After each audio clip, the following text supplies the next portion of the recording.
I spent many years studying children's drawings from the Terezin ghetto. The children were inspired by Friedel Brandeis, an outstanding Bauhaus artist. Friedel was murdered, together with her students, in October 1944 in Auschwitz. I wanted to find any trace Friedel left in the world, so I was looking for her former friends and students. This brought me to New York, where I met Edith Kramer, American artist and art therapist, who had studied with Friedel before the Second World War. The first Edith Kramer's book, Children and Art Therapy, was dedicated to Friedel. The manuscript of this book had been sent to a child psychologist to review. By pure chance, it happened to be Professor Erna Furman, also a former Friedel student, but from Terezin. Edith helped me to contact Erna Furman, and she responded to my request by sending a letter in March 1989. "It's hard to return to those Terezin days," she wrote, but gave me a bright description of Friedel and her lessons. In 1999, I sent to Erna my monograph about Friedel. In due time came the answer. Meanwhile, I had time to look at Friedel Brandeis' book and read it at leisure, and each time I do so, my admiration for you gets bigger. It's indeed a labor of love that fulfills all its promise. What a lot of work must have gone into it. Thank you for doing it. Thank you very much. In corresponding with Edith Kramer, I learned that she had been to see the exhibition and found it excellent. Very pleased with having had a chance to cooperate on it. Perhaps I shall be able to see too when it gets to the United States, and I would therefore appreciate if you could let me know when these plans are more definite. Encouraged, I dared to call Mrs. Furman from Jerusalem. I told her that Friedel's exhibit had been just transferred from Berlin to Atlanta and asked whether she could come and see it there. She said very calmly that she had a short time left to live, but she would think my offer over and probably accept it. When I came to Atlanta in November 2001, I immediately called to Cleveland. Erna confirmed that she and her husband Bob would come to Atlanta. I passed the good news to Edith. "I'm coming too," she said. У вас еще кто-то говорит по-русски в семье? Теперь? Да. Нет, да? Последний. Вы хотите? Мне хочется услышать что-то по-русски. Но я все забыла. К вам пишу, что Боже более, что я могу еще сказать. Теперь я знаю вашей воле меня презрением наказать. Сначала я молчать хотела. Поверьте, моего стыда вы не узнали бы никогда, когда надежду б я имела.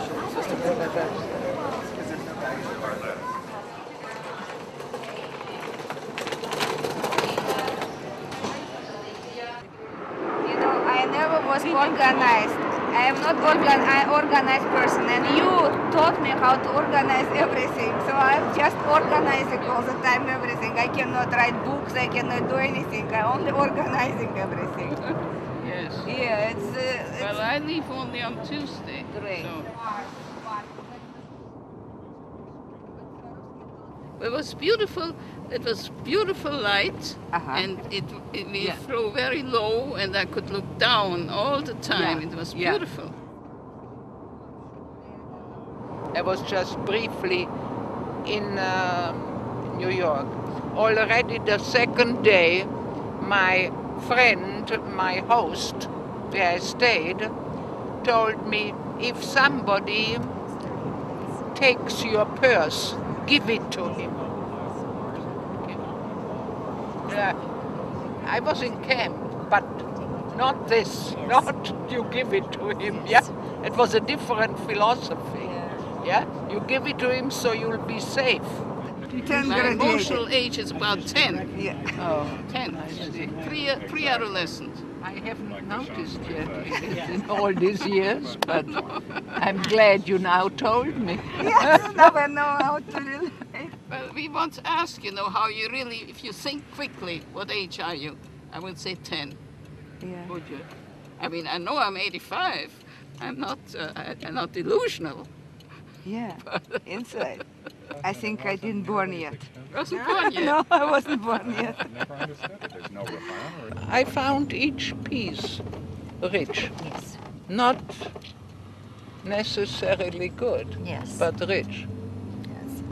He understands what it is like to be in a camp, what it is like to be Jewish. And I know many Jewish people who do not understand it at all, including some who were in camp Yeah. and went through and came out and are still the same. Yeah. Yeah. It's that way with all life's experiences. It's gone now. The thing is gone. It was ugly to begin with, but still it was horrible. The last time we saw you, To sign there for me. Alexander, It's beautiful. so we're free until 7 now? Yeah. Yeah. We have to You can see repair it. falls apart. But Erna, please, you cannot keep it in this way. I will give you the special paper for each. And acid paper? Yes, and you have to It's have. not so important. It is important. It will all erase. And this is. This was really the second. This Yes. had been the first, this was the second lecture, but she has had us very much freer, yeah? Always. Oh, that This- is textures, different Textures. Textures, yes. Yeah. Oh, yes. That oh, we yes. made up, of course. Yeah. A rope twisted like this, and Yeah. how things are made. Yeah, that's, yeah. In and out, and in and out, and in and out. We would have gone more. Yeah. I think I just doodled. Doodle, yeah. This was what she Those wanted was- us that was to the do. work. No, but this is written something. Well, that was just very Ah, adolescent. yeah. Adolescent kind Yeah, of I was doodles, just yeah. doodling. It belongs to that age. But this is wonderful. That's lovely here. Yeah. That was a real person. Real child. Probably. A real child, yeah. That's very nice. Concert. I think it was a concert, group. It looks like that. Playing. It's like 4 Yeah. people. There were Frolich. There were 4 people who were playing. Quartet. Yeah. That is an exact copy. The room, Yeah. and you had the beds, one on top of the Bunk other. beds. Yeah, any beds. But why? Who was reading Wiener Tages? Wiener Tag. Yeah. Somebody must have brought it along, or, that old was copy. a room where you were living? That is the number of the children's home in which I worked, lived, and where Friedel gave her sessions. That's good. Now, are we going forward? Yeah. This was a post-impression. I was in, that is the showers, The showers. yeah, which was a This is- great Yes, central part. Yeah? central bar. And that was more how it felt, because it obviously I was not drawing How it there. many times you were able to go there in a month? It was a very special treat, and I wouldn't say how many times a month, after maybe once in 2-3 months, But how you washed yourself? in a basin. But this is very, There's a copy of it. that's what the Bruegel, Yeah, the peasant wedding. Yeah. Yeah. But it came from, obviously we didn't have the picture, but we had a postcard. Somebody had a postcard of it.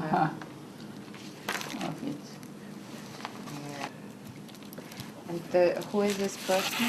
That's a little boy, Ivo was his name. He was killed. It was actually a very sad story, and it I want taught to me a write great deal. Yes? Just a second. Sorry. Okay. After the war, well, we were still in Terezin, meaning the war had not ended, but we were liberated by the Russians. And his mother came back, many people came back in transports that were for the most part dead people, but a few would survive. She came back and she met me, saw me across the street. You know the story. And she fainted. And what had happened really was that she had gone with the child to Auschwitz, and she had realized that if she stays with the child, she will be killed. And so she left him and went into another queue. And when she saw me, who had taken care of him, she couldn't take it. I learned an enormous amount from it. I learned the difference between mothering and mothering, because many other mothers simply didn't have the choice. I mean, in their hearts, they couldn't have done it. You know, they just had to be with their children. It didn't matter who would have made possible. But she couldn't. But then she also couldn't live with it.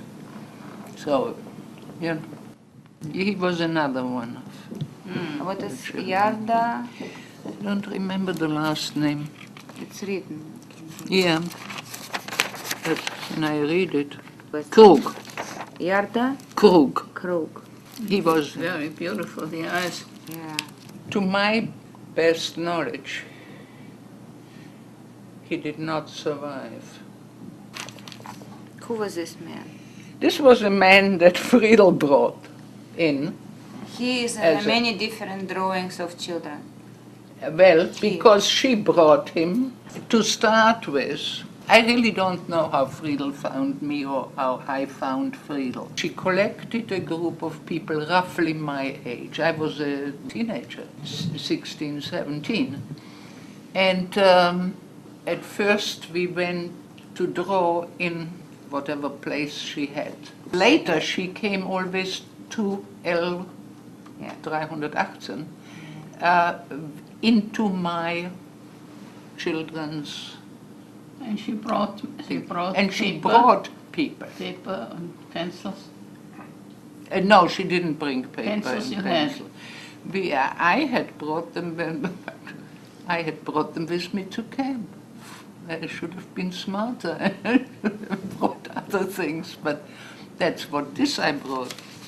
This sketchbook. Yeah.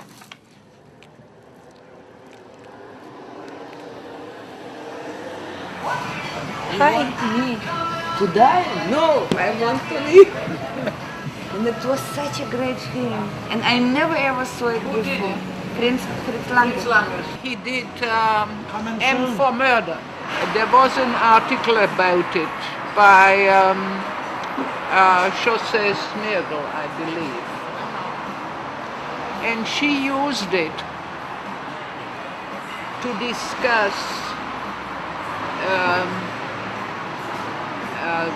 the reason in this movie, but also in general, for the long-standing anti-Semitism.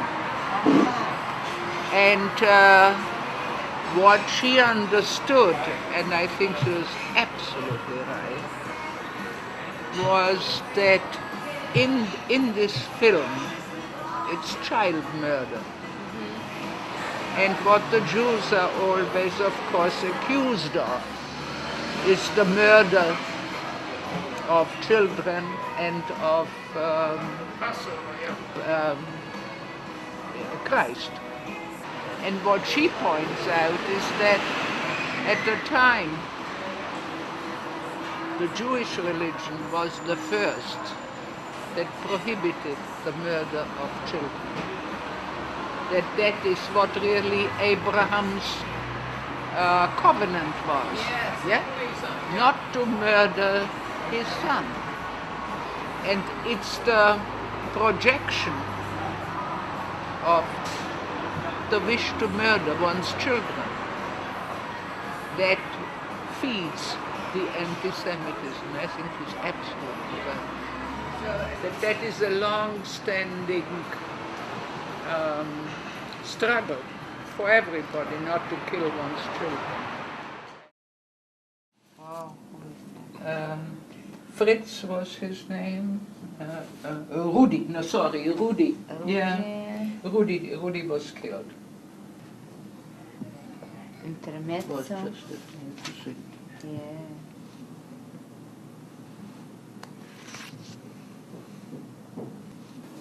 What is written here? Verzickung. Yeah. You know what that means?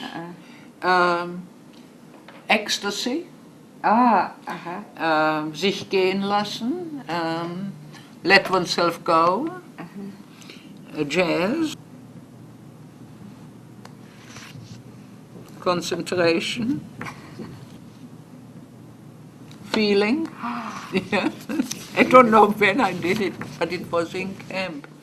This is a corner in the room that we used, and in which I lived, of course.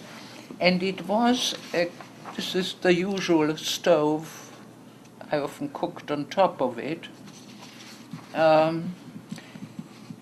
But it was the first time that I was struggling with drawing this corner. And she showed me how you look at the lines that make the pattern. And I always remember, I will to the rest of my life remember this corner because of the way the lines made the pattern, you know, and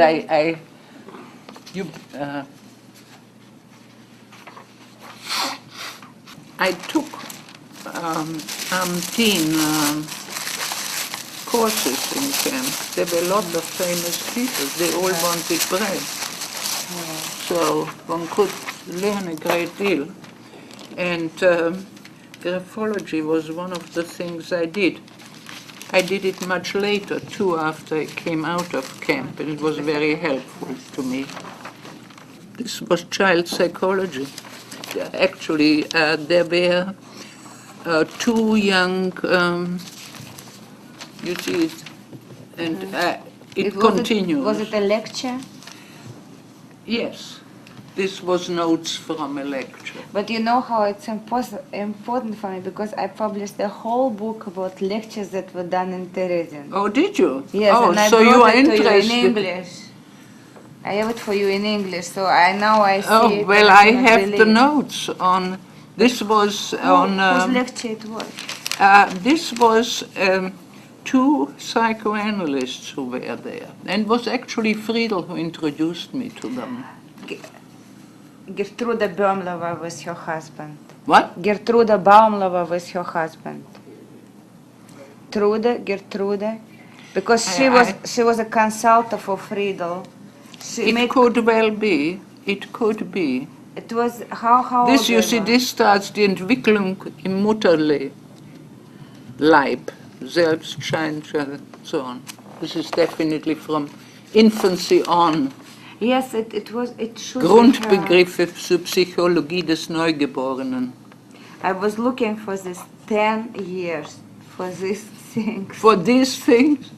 Well, yeah, you can have copies of it. I cannot believe it. I cannot believe it. This is exactly, I cannot believe it. this ist, ohne Sprache bleibt auch der Intellekt zurück und so. I really cannot believe it. When I said, don't do it like this, I felt it was something. Sorry. Yeah, because, you know, I tell you one thing. That Would you like copies of this? Yeah. Friedel wrote in her thing about children drawing, in her lecture, that she used to go to Gertrude Baumel, who is a psychologist, and they are analyzing together the children drawings. Yeah, that would be. And she had a husband also. Yes, and I knew them both. Yeah. And there I then went back to them even more because I wanted to, I got interested. I read some Freud in camp. I got interested and I went back to them for more. Can you give me any description how they looked like? Well, I tell you, they looked rather strange. Yes. They were a rather strange couple. That's what Did I Friedel heard. say that too? No, but I heard about from another person who unfortunately died recently, but from Willy Grog, that they Oh were yes, I strange knew Willy people. Grog. He died just months ago. Oh, did he? Yeah. Yeah.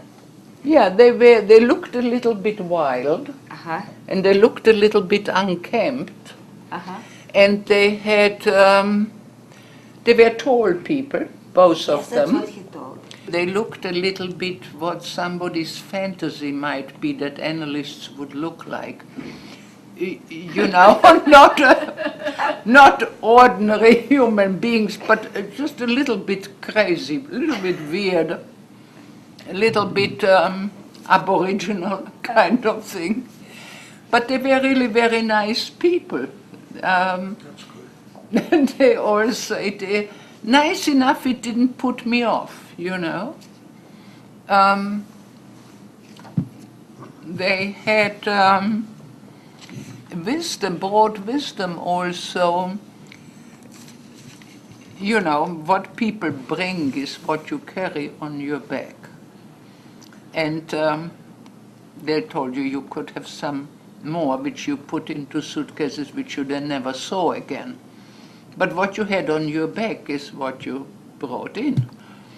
And different people brought different things. And obviously I brought pencils and paper, which is the absolutely craziest thing, but it is not.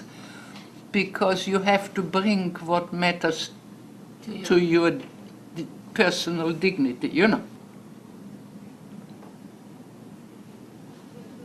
Sure, tell me about This is Rorschach, which, and I had those lectures. You studied there. Rorschach and Kemp? I have two diaries, 43 and 44. I can't believe it.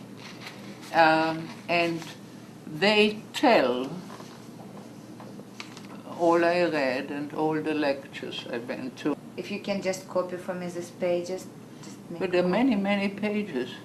But it tells, you know, how many, Well, which this day is was the lecture so for this important and for that. me, you cannot imagine. So you want copies of the Yeah. lectures Yeah. of in there, yeah? What I would like to do, I would like to take it to museum, to put each thing into this paper, to give you a different thing for this, because this all will die. So, It's so, I know, but for me it's very hurtful. if it makes you feel better, that would be very nice. Yeah, Okay. I suffer. You feel better? Okay. Well, it will Thank you. disintegrate completely Yeah. with time. Yeah. One should preserve it. So, you know, there is some reason why you didn't throw it all away. It was some reason, otherwise you would not It's a care part at all. of my life. Yes, but you know, that doesn't mean it has to go on forever and ever. I know, but Well, there are some very beautiful drawings yeah. of people's faces in it, I Yes. think. And they should be preserved, I mean, because also it is, of course, that you were taught so well that you could, as such a young person, do this. Yeah. The lines for a hear that you had learned something about the rhythm of how this really goes. You know, I mean, one can see from the drawings so well how well you were taught. I think the influence, because that goes not only what you really taught, but also what comes from the person, how you approach something. Yeah. I remember certainly what she says about what she called reportage, which is, I mean, that was the negative thing. If you just do a reportage of something, you have to do something that really gives the essence of it. Yeah. And this went through, I mean, in whoever she worked with, this fact that you had to do something more than a reportage was there, was the demand that she made on anybody who was not a small child. I mean, you don't demand of children, you praise them. But adolescents, you do make demands, even if they are made in a way that they don't feel like a demand. The only time she really taught me anything specifically taught me about portraits, is that whenever I did a self-portrait, which is, you know, to start with, everything you draw ends up a self-portrait, you know, it's a long time before you can draw somebody else. But she was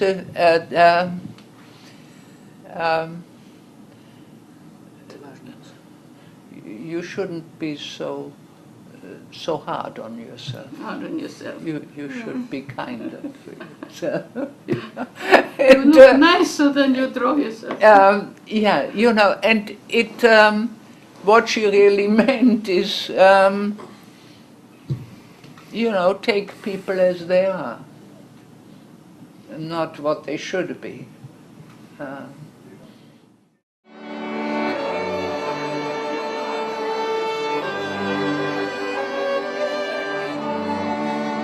I was today very, very, how to say, out of mind, because suddenly Erna brought the drawings that she made in a camp, and I have it here in this building.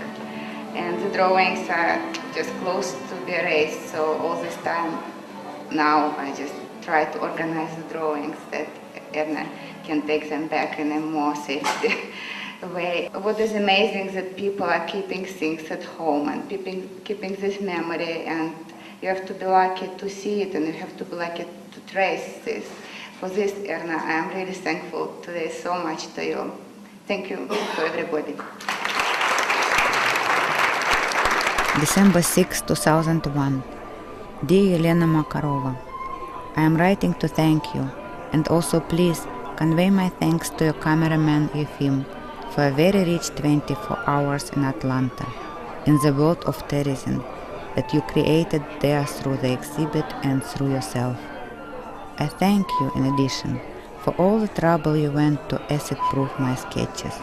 I know it was not only for me, but for you and your work, and for others who may eventually become involved with it. You know, I'm not for very long. I know. It was a bonanza and the bonus that you came as well. I didn't know. Well, thank you. You called me up about it. Well, yes, but I didn't think you would come. Just because I called out. I would come. That was enough reason. See each other once again. Maybe see each other in Cleveland. But how can you shake hands while you hold this? Just bless you. Be like peaceful. That's what we need. I have no control. Yes. You be safe. You have a little more control than I do. It was so great that you came. I'm so glad. Yes. Have a nice flight. Take care. You too, you have a longer one. Yes. On Erna's invitation, I arrived in Cleveland February 21, 2002. She had kept silent for 50 years and eventually made up her mind to talk. We spent 4 days together. Our meeting resulted in hundreds of pages of interviews, which later were proofread by Erna. In the middle of July, 2 weeks before her death, We discussed by telephone the detailed plan of future book based on Erna's camp experiences. She approved the plan.